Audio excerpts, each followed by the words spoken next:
Welcome Algebra 1 students to another Regents review video. This is the August 2015 Algebra 1 Common Core Regents exam for New York State. This video solution is going to be part 1, questions 13 through 24. This is the second half of the multiple choice section, and without further ado, let's talk about a few things first, and then we'll get started. If you were here to cheat off of my answers, please don't do it. You have to try the problems, and then you get better. I promise you, it just takes practice. Practice makes perfect. But if you're here to check your answers, you've come to the right place. Make sure you hit that subscribe button down below, and make sure that you visit my website at www.nysmathregentsprep.com for much more math content in Algebra 1 and future mathematics years to come. And I use the TI Inspire CX. I just mentioned that because Algebra 1 is very heavy on calculator stuff, so I do use this calculator, and it is quite an amazing tool, so I suggest that you purchase it. All right, without further ado, let's begin. Question number 13. Here we go. The zeros of the function f of x equals 3x squared minus 3x minus 6 are what? So first and foremost, you have to know what zeros are. Zeros are where the function crosses the x-axis. So with that being said, you need to set this whole equation equal to the number 0. So this is going to be 3x squared minus 3x minus 6 equals 0. Now, we need to solve for x. The problem is there's a 3 in the front of the x squared. It has to be the number 1, or else you can't factor it. But it looks like that there's a greatest common factor here. The greatest common factor is 3, because 3 goes into 3 itself, and then 3 goes into 3 itself again, and 3 goes into negative 6 negative 2 times. So if we pull out a 3, we're left with x squared minus x minus 2, and you set that equal to 0. Now from here, you just factor it by the trinomial method. What adds to negative 1 and multiplies to give you negative 2? Well, that's just x minus 2, x plus 1, and you continue to set that equal to 0. Now from here, you do your t-bar. X is equal to 2, x is equal to negative 1 by setting those equal to 0. And these, ladies and gentlemen, are your zeros. So 2 and negative 1. That is going to be choice 4. Remember, you have to know your order of factoring. Remember that your order of factoring is always GCF, followed by the difference of two perfect squares, followed by the trinomial method. And if all else fails, you could try the quadratic formula, completing the square, or any other factoring that you may have learned. All right, that's it. Number 14. Which recursively defined function has a first term equal to 10 and a common difference of 4? Okay, so the first term is equal to 10. So that means to you that f of 1, which means that your first term, f of 1, has to be the number 10. So choice 1 definitely shows that. Choice 3 definitely shows that. Choices 2 and 4, they're suggesting to you that the first term is 4. That makes no sense. Now it has to have a common difference of 4. Common difference means that this is an arithmetic sequence. So remember that an arithmetic sequence is you're adding each time. So this is adding. Now if you're looking at your answer choices, the only one that shows adding 4 is choice 1, which is your answer. Choice 3 is showing a multiplication of 4, and that doesn't make any sense. So remember that your recursively defined formula, just in case you want to know it, your formula that you need to know, and it might be on your reference sheet, I'm not so sure though, I'll check in a moment. You need to know that a sub 1 is whatever number that they want or have, and that a sub n is equal to a sub n plus 1 plus your common difference d. This is the formula for a recursive arithmetic. So this is for recursive arithmetic. Let me see if they have that on your reference sheet. I'm not 100% sure. It looks like they don't. So if you want to memorize that, you can. It's really not required to memorize it, but, can't hurt. All right, moving on to the next question. 15. Firing a piece of pottery in a kiln takes place at different temperatures for different amounts of time. The graph below shows the temperatures in a kiln where firing a piece of pottery after the kiln is preheated to 200 degrees Fahrenheit. During which time interval did the temperature in the kiln show the greatest average rate of change? Ladies and gentlemen, greatest average rate of change means the steepest slope. average rate of change means slope, and the greatest means it's steepest. So it looks like to me that it starts off really steep, and it's starting to kind of flatten out a little bit. So it looks like to me that the steepest slope is here, between 0 and 1. So it's from the 0 hour to the first hour, and that is going to be choice 1. All of the other ones show a not so steep slope. Now this slope here, if you're just curious, this has a slope of 500. 500, because if you take 700 minus 200 over 1 minus 0, that's going to be 500. That's how you calculate the slope of that line. All right, moving on. 16, which graph represents f of x equals this piecewise function? So what you got to know is this. The top one is showing an absolute value function for x is less than 1. Well, which one shows an absolute value function? Remember that an absolute value function looks like a V shape. So the only one that, the only two that show that is choice 1 and choice 2. Choices 3 and 4 suggest that that's a parabola. And that's for x is less than 1. X is less than 1 is in this direction. It's in that direction. Okay? So that definitely shows an absolute value. Now over here, this is now saying the square root function. And now a square root function looks like this. And the only one that shows that out of these two graphs over here is going to be choice 2, which is your answer. This one this section right there, that's a parabola because of that U-shaped curve. Now, if you want to check your answer, fine with me, go to your graphing calculator and type in the piecewise function. Go to your graph, and I am going to graph.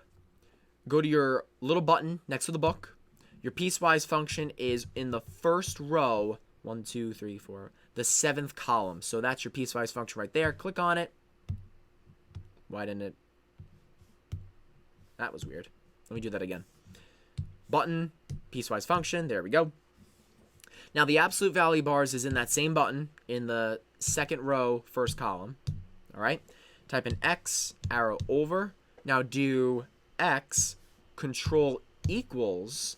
That comes up as this menu is less than 1. And down below, this is going to be the square root. Control x squared, the square root of x. For x is greater than or equal to 1. Enter, and that clearly is shown by choice 2. And that's how you do that question. Moving along. Number 7. If f of x equals x squared minus 2x minus 8 and g of x is equal to 1/4 x minus 1, for which values of x is f of x equal to g of x? So you're going to set these equal to each other. So we have x squared minus 2x minus 8 is equal to 1/4 x minus 1. I'm going to warn you here, it's going to get a little messy because of that 1/4. So what I'm going to do is I'm actually going to multiply the right-hand side by the reciprocal of a fourth. I don't like dealing with fractions. So what I'm going to do is I'm going to multiply this by 4 over 1. And I'm going to repeat that to the other side because what you do to one side, you must do to the other. Now, remember that 1/4 does cancel with 4 over 1, but that 4 is still multiplied by that -1. So you need to take that into account. Now, the 4 just distributes into this whole piece over there. So now we get 4x squared minus 8x minus 32 is equal to x minus 4. Now we just continue to solve. So you're going to subtract the x and add the 4. Subtract the x and add the 4. We then get 4x squared minus 9x minus 28 equals 0. Now from here, this is a tricky trinomial. We can't factor this easily. So what we have to do is do the AC method. You may have heard of this as the AC method. You may have heard of this as the earmuff method. Or your teacher might have said that this is called a tricky trinomial. And how do we do this? Well, we take the A term and we multiply it to the last term, which is your C value. So 4 times negative 28. 4 times negative 28 That is going to be negative 112. So we get x squared minus 9x minus 112 equals 0. So now we just have to figure out, well, what adds to negative 9 and multiplies to give you negative 112? Well, negative 112, if I divide that by, let's just say 4, it's just a shot. And does that work? Negative 28 and 4? No. So we got to go a little bit more. So negative 112 divided by 6. Nope, that doesn't work. Negative 112 divided by 7. Ah, that works. So this is going to be x minus 16 and x plus 7. That's how you factor this, because negative 16 times 7 gives you negative 112, and negative 16 plus 7 gives you negative 9. Now, in tricky trinomials, this 4 did not just disappear. It's still locked in there somewhere. So what we have to do is we need to take it out again. So we're going to divide everything by 4. Those 4's cancel. 16 divided by 4, that's a nice clean number. That's x minus 4. Now, if it's not a clean number, for example, 7/4 cannot be reduced. So what you do is you take the 4 or the denominator and you move it up front. So this is going to be 4x plus 7 equals 0. So now we're good to go. Draw your t-bar. X is equal to 4. X is equal to negative 7/4. And that is your answer, 4 and negative 7/4, which is going to be choice 2, because negative 7/4 is the same thing as saying negative 1.75. All right, and that's how you basically do the earmuff or the AC or tricky trinomial method. Pretty simple stuff, just a little tricky in terms of that multiplication part. Now, if you don't like that way, I'm going to show you a really cool way. If you actually graph these on your graphing calculator, let me go to my graph. And if you were to graph x squared minus 2x minus 8, and then graph 1/4 x minus 1. This is probably much quicker. You could actually just do menu, analyze graph intersection, and then click before and after the intersection point. Look at that, negative 1.75. Menu, analyze graph intersection again, click, click, and then you get, look at that, 4,0. So that does work as well. And as you can see, I just did that in probably under 30 seconds. 18. Alicia has invested a new app for smartphones that 2 companies are interested in purchasing for a 2-year contract. Company A is offering her $10,000 for the first month and will increase her the amount each month by $5,000. Company B is offering $500 for the first month and will double their payment each month from the previous month. Monthly payments are made at the end of each month. For which monthly payment will Company B's payment first exceed Company A's payment? So what you need to understand here is that they're saying a 2-year contract. So Company A is offering $10,000 for the first month. So let's talk about Company A for a moment here. Company A, I'm going to call that A of X. Company A is offering $10,000 plus $5,000 for each month thereafter. But be so very careful with this. It's going to be X minus 1. It's not just 5,000X. It's X minus 1 because they already paid Alicia for the first month. So we have to take into account that that first month is going to go away. Now, Company B, which I'm going to call B of X, they're offering $500 and they're offering to double it. So that's 500 times 2 raised to the X minus 1. Again, you have to take into account that they already paid Alicia $500 for the first month. So these, ladies and gentlemen, are your equations that you need to plug into your calculator. So let's do that right now. So we got to figure out where B of X is greater than A of X. So where Company B is greater than Company A. So the function that I'm graphing right now is Company A. Okay, that is really big. And I'm going to zoom that out, by the way, in just a moment here. So 500 times 2 raised to the X minus 1. Okay, I'm going to zoom out. I'm going to make this maybe like, I don't know, 100, maybe. That had no impact whatsoever. Hold on one second. Let me change this. I'm going to change the y value to 100. That doesn't even help either. So you're basically trying to figure out where b of x, the pink, is greater than the black. I'm going to change this color because you probably can't see it well. Let's change it to navy. Now that doesn't make a difference either. Color, line color, red. No, that's too close to pink. So, sorry, I can't make up my mind. Blue. Let's go with blue. Okay, so you see how there's an intersection point up here? If you do menu, analyze graph, intersection, click, they are intersecting at negative 0.975 and 127. Did I type this in wrong? 5,000 x minus 1 plus 10,000. 500 times 2 x minus 1.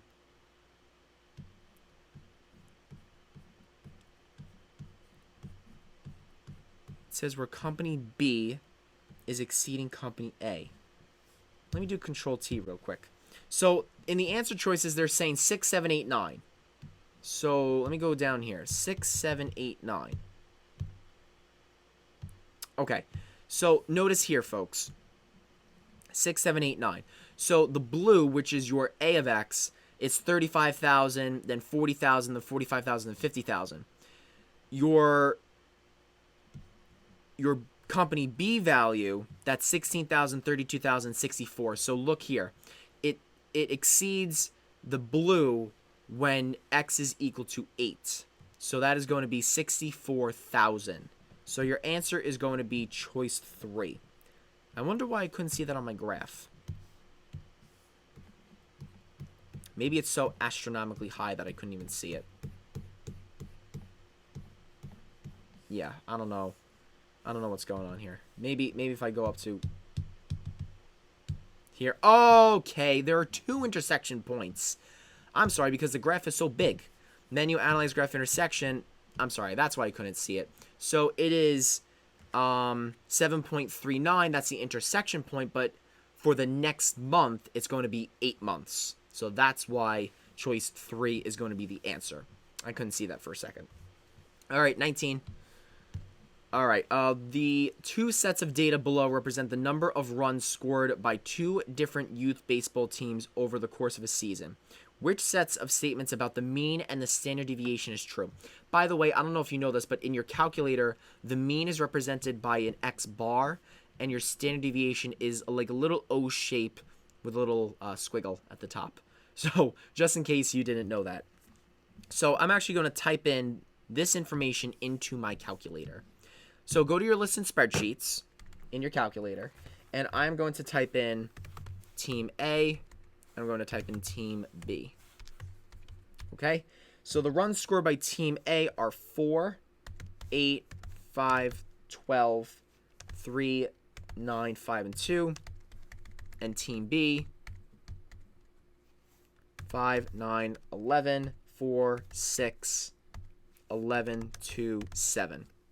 Okay, now I'm going to go to my calculator, so Control Doc, add a calculator page, menu, statistics, stack calculations, and we're only measuring one variable. That variable is the amount of runs that the team scored. Don't click on 2 because that makes no sense. Click OK. I'm going to do Team A first. Look here. The mean is 5.875. Your standard deviation, which is, remember, your little O-shaped thing with the squiggle, is 3.29. All right, so let's go take a look over here. So for Team A, your mean is, hold on a second, did I type that in correctly? Give me just one moment here. 259. Okay. See, I was looking at my answer key, and that's why I have my answer key out at all times. I'm getting different numbers on my answer key because that should be the number 12. No, wait, what? I have 2. Let me try this again. 4, 8, 5, 12, 3, 9, 5, 2. So that was messed up. Let me try that again. Ignore me when I do that. Okay. Let me just do that again. Menu, statistics, stat calculations, one variable. Click OK. Team A. Let's see if that helps now. There we go. Your X bar is 6. Your standard deviation is 3.16. Good. I'm glad that got situated. So the mean is 6. Your standard deviation is 3.16.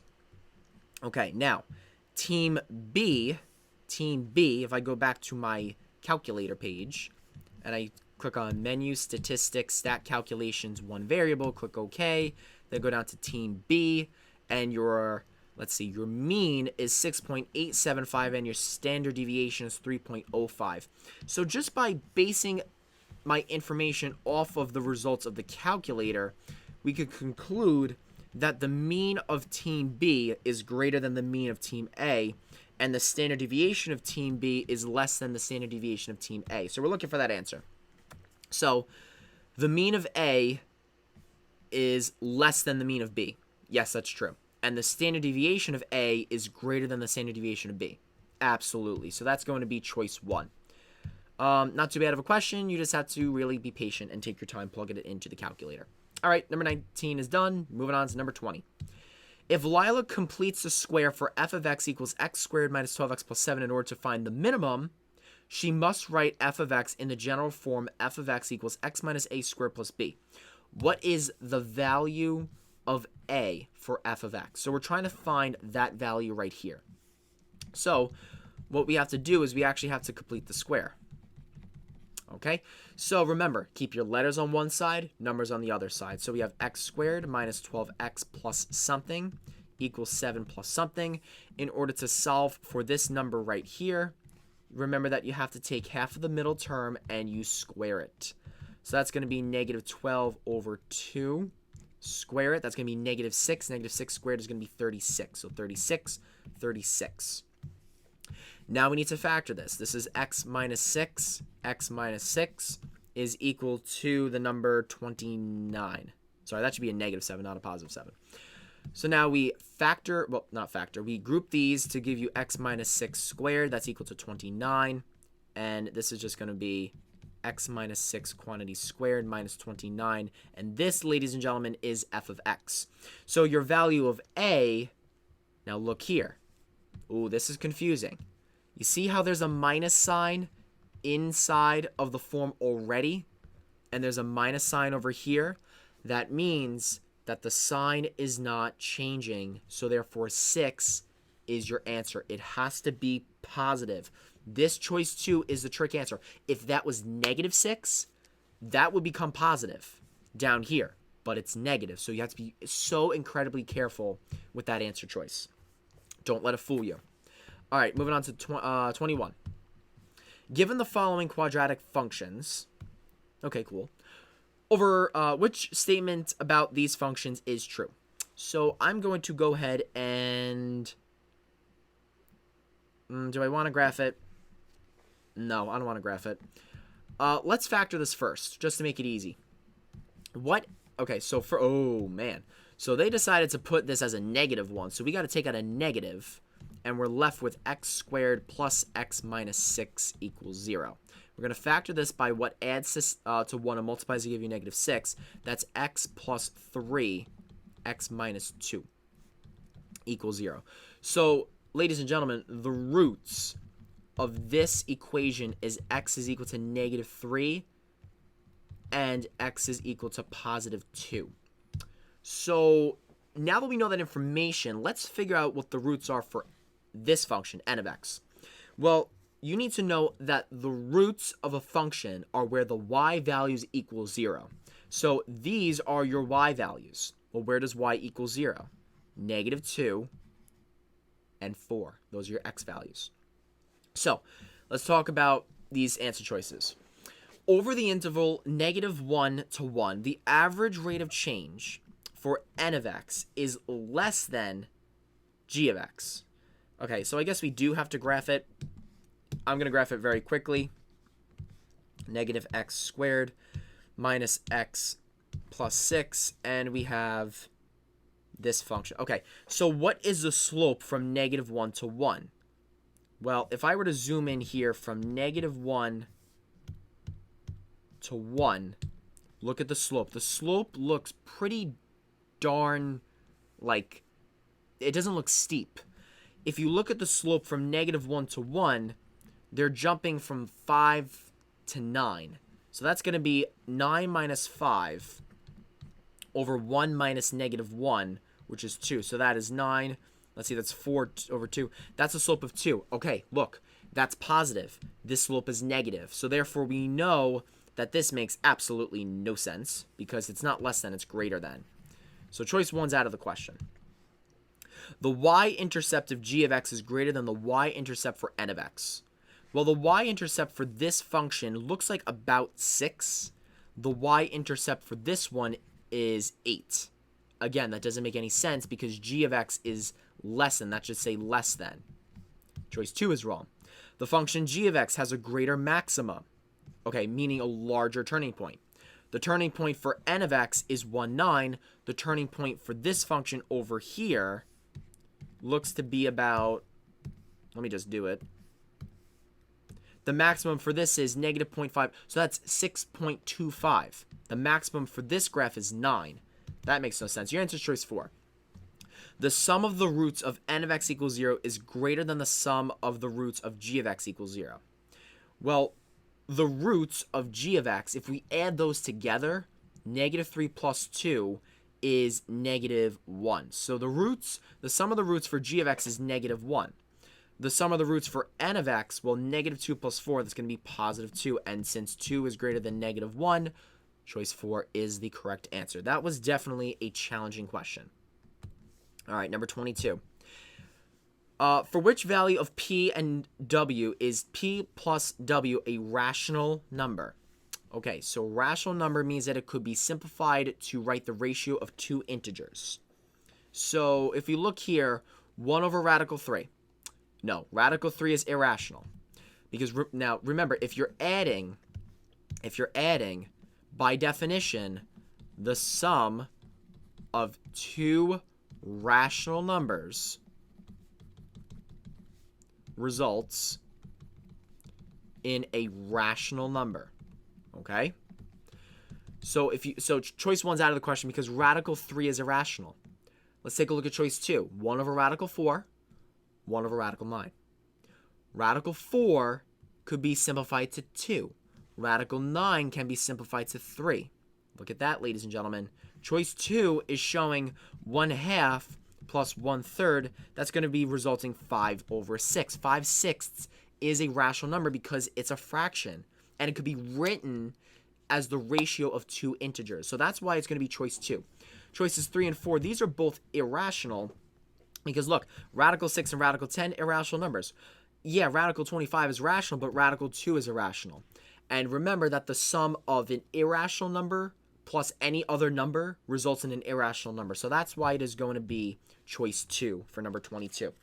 All right, last two questions. 23. The solution for the equation x plus 3 squared equals 7 is what? So this you could solve in a heartbeat because it's quite easy to solve for x. You just have to take the square root of both sides. So once you take the square root of both sides, you get x plus 3 is equal to plus minus radical 7.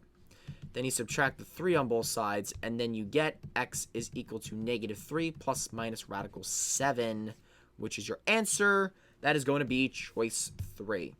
Not too bad of a question. All right, final question of the video. Here we go. 24, which trinomial is equivalent to 3 times x minus 2 squared minus 2 times x minus 1? So what you got to do is you got to simplify as much as you possibly can. That x minus 2 squared has to be expanded outwards in order to simplify it next. So this is 3 times x minus 2, x minus 2. That -2 could be distributed, and you get minus 2x plus 2. Now we FOIL this, first, outer, inner, last, or the box method, whichever you prefer. So this is 3 times x squared minus 2x minus 2x plus 4 minus 2x plus 2. We could combine that -2x and the -2x to give you -4x. So this is 3 times x squared minus 4x plus 4 minus 2x plus 2. Now, last but not least, we could just distribute that 3 into here. So we get 3x squared minus 12x plus 12 minus 2x plus 2. Now, we just take the negative 12x, the negative 2x, and we combine those, and the 12 and the 2 combine. This gives you 3x squared minus 14x plus 14. And that is the answer to this question, and that is going to be choice 4. And that's how you simplify that trinomial, or simplify that polynomial into a trinomial. All right. That is the conclusion of this video. Make sure that you hit that subscribe button down below. I hope this helped, and please visit my website at www.nysmathreadersprep.com for much more math content in Algebra 1 and many more math subjects to come, and I hope to see you soon.